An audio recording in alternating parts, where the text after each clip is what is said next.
All right, let's get real for a second. Over the past few weeks, I've covered a lot of different topics. I went from kindness into history, and now we're back to kindness. And there's been a reason why. Because here's the deal when it comes down to working with people, we need to understand why people are the way that they are. Because the thing is that if you have customers come in, and let's say you have a customer walk on in through the front door, they're pushing every single button of yours right off the bat. You want to look at this person, you want to kick them out. And I have been there 1,000 times. The deal is that we can't just go ahead and boot customers back out, even when they're pushing every stereotype that we have all rolled into one. Yeah, you got to grin and bear it. Today, we're going to be talking about kindness. We're going to be talking about how to go ahead and rail it on back when stuff has hit the fan. Meaning that if you listen to 33, we went ahead and we talked about, for example, steam powered cars and how gasoline took over from that and everything that happened during that time that made steam, well, kind of fail. Again, in my opinion, if we kept with it, we'd be on a completely different path in this world. If you listen to 32, you would have noticed that in the nuclear powered cars episode, we talk about humans' drive to be the best that we possibly can, even when it comes down to placing a nuclear reactor inside of our vehicles. You see, the idea of going ahead and taking this intuition that humans have to push the envelope further is something that every single one of us attempts to go ahead and do every single day. Well, today we're going to do a big deep dive down into a couple stories that have to do, again, back with history, but how exactly customers' experiences have to be elevated in order to get that long-term purchase out of them. Keep in mind, the whole channel that I'm building here, is all about how we can treat people better off of factual things that actually do help them. So here we go. Episode 34, Kindness Under Pressure, how to serve customers you don't like at all and want to throw out the store. Here we go. Let's do this thing.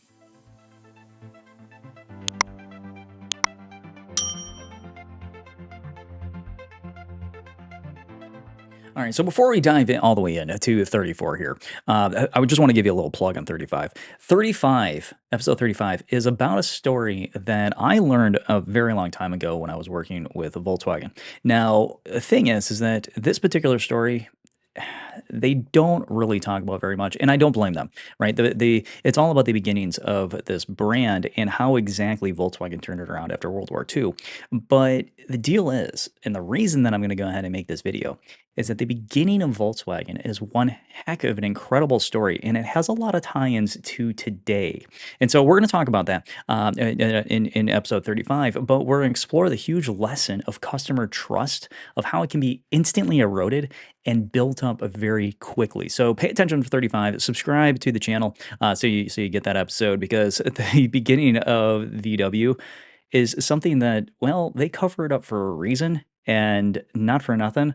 I don't blame them. But when it comes down to the founders of it, holy smokes. If you don't know already, just wait for episode 35. It is really going to be something. All right, so let's dive on into today's stuff. So the low-hanging fruit items, right, that we talk about all the time is, why does kindness and empathy matter in the automotive sales process today? Well, one of the reasons that it matters is that you're graded on it for every single little thing that you do. We have JD Power and Associate surveys. We have surveys that go on into your dealership. Everything has to deal with how the other person was treated. And really, it makes a lot of sense, because when you look at these surveys, it's quite literally judging, hey, who is going to go ahead and spend the most money and who is not, but who are the sales consultants that are able to get the customer to spend more money and give them maximum scores on surveys. So when you get those surveys, don't go ahead and just simply throw them out. Actually read these things, because they're going to give you a lot of insight.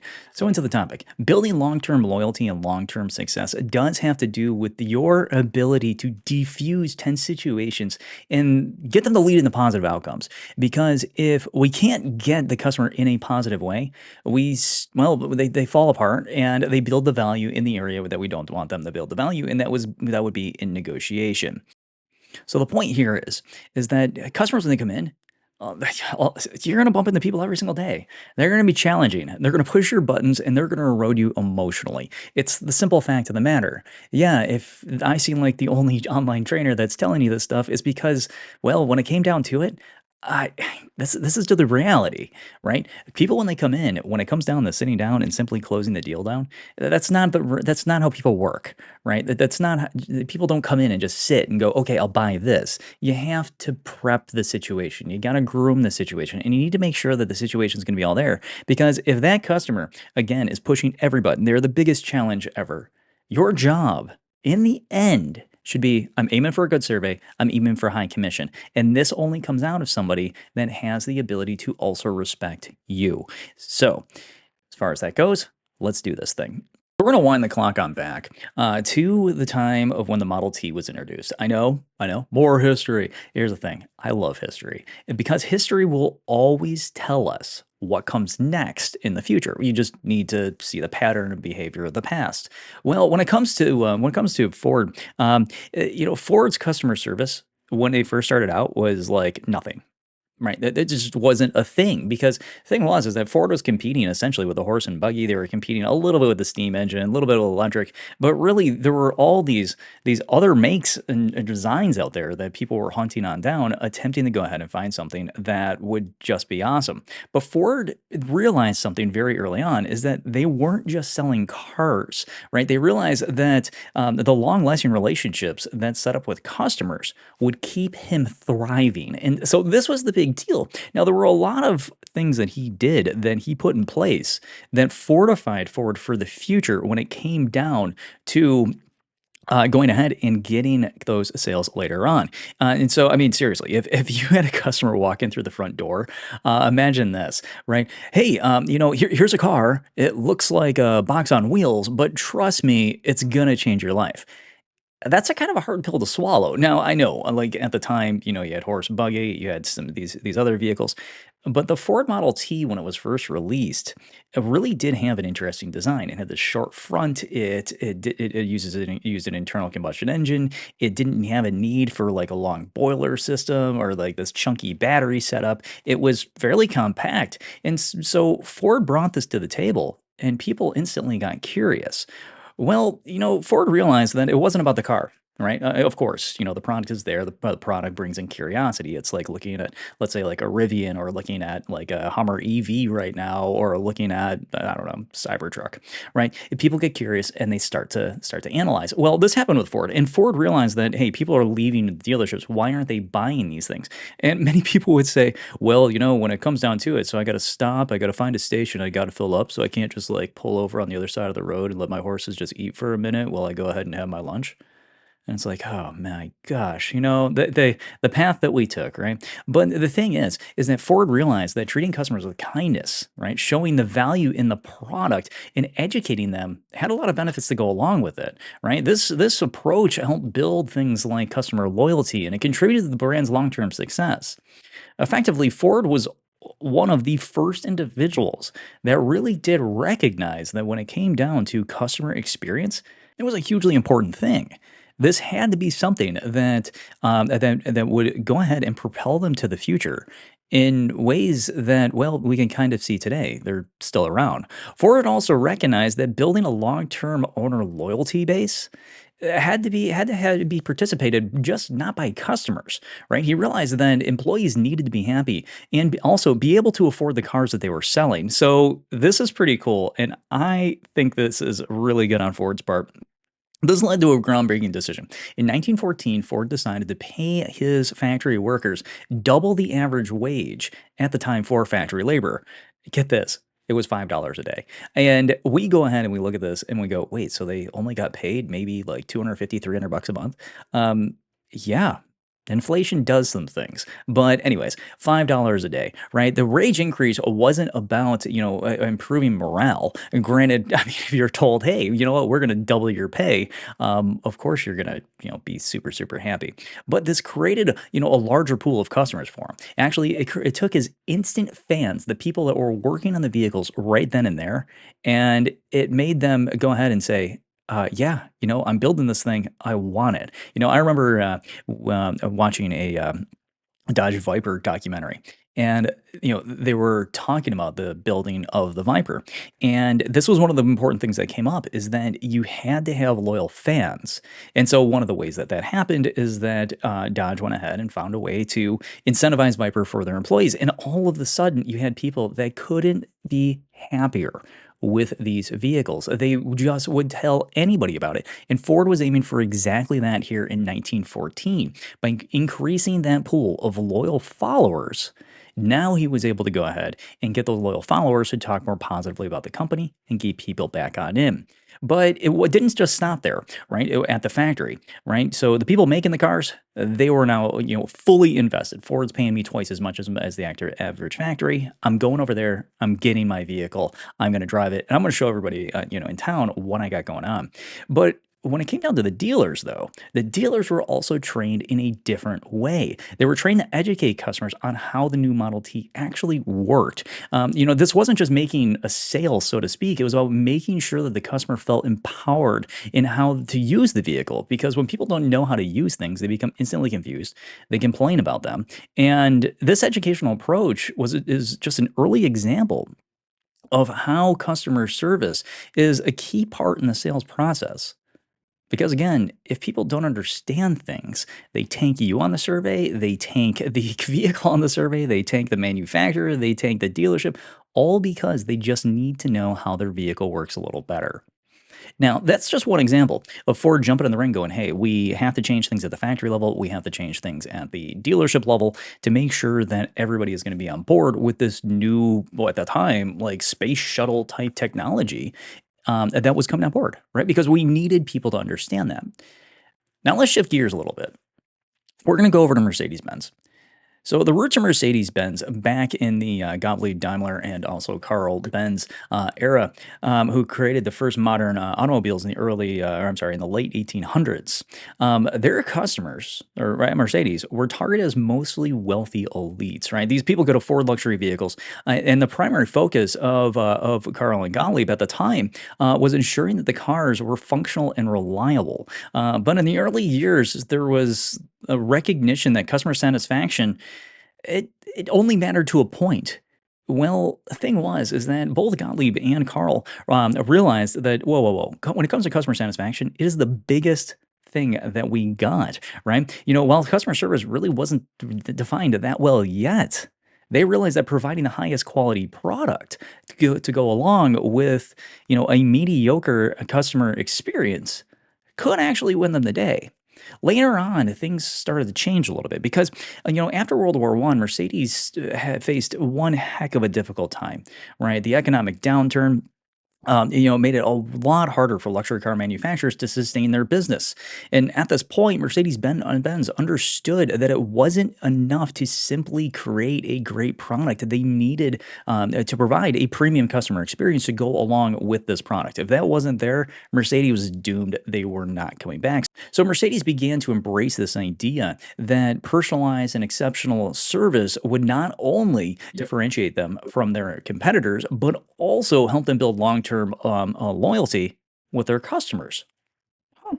Who thought that people would enjoy a good time, right? Now, they faced this again after World War II because they faced challenges rebuilding the brand just because of all the crazy stuff that went on with the war. The war just completely ravaged Germany's economy in World War II.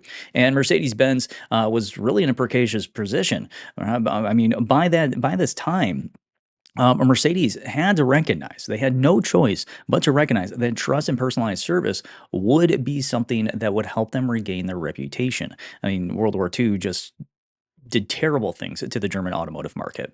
So, first thing that they did is they dove into this idea of personalized service. Mercedes began offering, get this, simple things: home delivery, personalized test drives, meaning that they sat down and they had a conversation with you about how you drive your car, and then you went out and drove it like that. And then they dove into in-depth customer education. Now, again, we're talking just post World War II. We're not talking 1990s. We're not talking early 2000s. We're talking that this behavior came on board at the worst possible times and made a luxury company the staple of what other manufacturers tend to try to live up to, right? Because the broader effect of all of this Was to show customers that Mercedes-Benz was not just selling luxury cars. It was about creating a luxury experience in every part of the customer journey, which is something that no matter what brand that you're selling, any mass market brand can do this. It's the attitude that you have up here that is going to give you the ability to go, hey, listen, I got to work with this customer in a different way.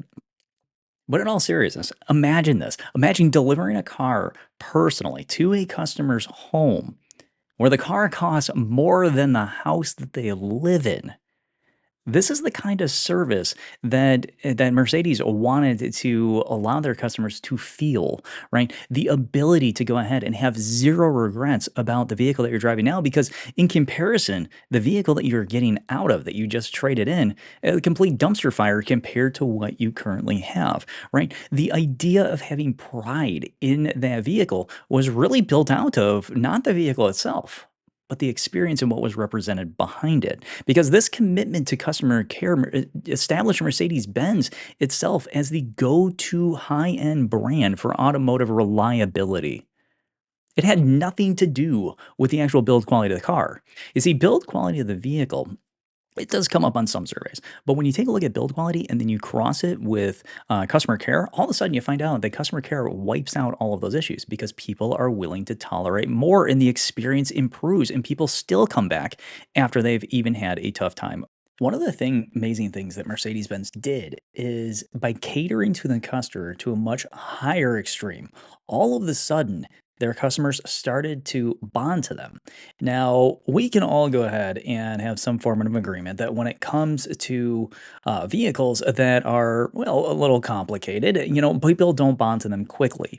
Well, what Mercedes decided to do was to make sure that by having these home deliveries happen, everything can be personal. I mean, imagine driving the car to the customer's home and then being able to break everything down. I mean, it would make it as though the customer looks at their vehicle that costs twice as much as their house, and then they say, "Hey, you know what?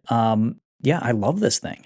Right? They can open their garage every day and be proud of it, even though it has tons of technology on it that they didn't even really think of in the first place. Because here's the thing, Mercedes didn't just focus on creating great cars, they focused on creating trust and loyalty within the brand because it's what they needed to do after the world wars. Because exceptional service changes how people think about things. Now, again, in episode 35, I'm going to break down what happened to VW and their big comeback. And you're going to see that every single time there has been a major problem or major fallout with a brand, whether it be from the a war happening, whether it be from their chief executives, doing something weird and dumb, and you're losing loyalty. Every time it has come right back around to going ahead and helping the customer understand the brand a little bit better, letting the customer know that, hey, I'm in it for you. I'm here to help you. Okay, so how do we apply these? Let's talk about how these timeless principles can be used in today's sales environment. So here's the deal, whether you're selling a car, you're selling a house, or you're selling any other product, kindness will always be the best tool that you can always rely on. It breaks down barriers, and it's all about listening to the customer, understanding their needs, right? Being able to respond to them with empathy, even when they're a tough person to deal with, because when people again are out there shopping, their anxiety is at the top of the top of the top. It's something that we have to make sure that we understand that my job is to bring down your anxieties and show you that, hey, buying a car can actually be an enjoyable, fun process. So, a few things here. I got to listen with empathy, right? Make the customer feel like they are heard. Focus on the customer's needs, right? Understand what the customer really wants and show it to them. And then also staying calm and professional. This is something that for a lot of us, you have the type A kind of arrogant individual out there. If you are one of them listening, just note taking a deep breath and slowing down speaks volumes to your customer. I mean, they will go ahead and look at you and go, oh my gosh, thank you, in the end, because all they're looking for is somebody to go ahead and throw a rope. Help me out a little bit. And if you can be the consultant to throw the rope instead of a friend or the internet or, whatever it might be, going ahead and helping them out, all of a sudden you're winning again. So it's like yoga for your emotions, really. Take a deep breath, Smile, remind yourself this customer is just a little bit insane. And hey, you're getting paid for this. Yay, kindness, right? So take some time. Not everybody is going to be completely with it when they come in through the front door. Think about it. You do all this research and you're told over and over again that the person that you're working with is going to be a terrible person, based on their profession. And then you come in only to find out that, wait, whoa, I was the jerk as the customer, and this person was awesome. I want to continue to work with them. But the only way that we can get to know how to work with that customer is getting the roadmap to the road to the sale, which is embedded in the brain of the customer. Once you have that, you know how to deal with the emotions, you know how to stay calm a little bit more professionally, and you have the ability to hyper focus on their needs and sell them on what they came in to buy. The most important lesson with all of this here is that kindness is a strategic advantage. It's not something to just back burner and go, oh, I'll be nice to this person. Whether you're selling a Model T, you're selling a Mercedes, or anything in between, treating the customer with respect and empathy is key to your long term success. And you're going to see in episode 35, where I take a fairly deep dive into the infancy of Volkswagen and their World War II post recovery, right? It's a great example of how a brand or an individual, if you want to label it to yourself, it can reinvent itself, rebuild trust with their customers, and offer a customer first experience, even when the most difficult of histories is leaned against you. Just like Ford and Mercedes and Volkswagen, they all understood that kindness goes hand in hand with business success. If you have people that don't like you, they're not going to buy from you. So that is it for today. Kindness is the most killer of weapons that are out there that can help us have greater success. So please subscribe to the podcast. Episode 35 is going to be awesome, all about the infancy of VW and how a brand can rebuild, just like I just said. In addition to that, please share these with anybody that you feel could use a little bit of a boost when it does come to their sales success. And if you're a sales manager out there, share it with your sales consultants, just because history gives us the ability to know what the future needs. In addition to that, pulling out the things that have been successful and utilizing those today gives us the ability to get customers to realize that, hey, we are the people that deliver the great experience. We are the people that we need to work with every day, day in and day out, right? Be the best that you possibly can. So thanks for tuning in. And remember, kindness is a superpower that you didn't even know that you needed in your toolkit. So until next time, be kind and keep those customers smiling. I will talk to you all next week. Have a great one.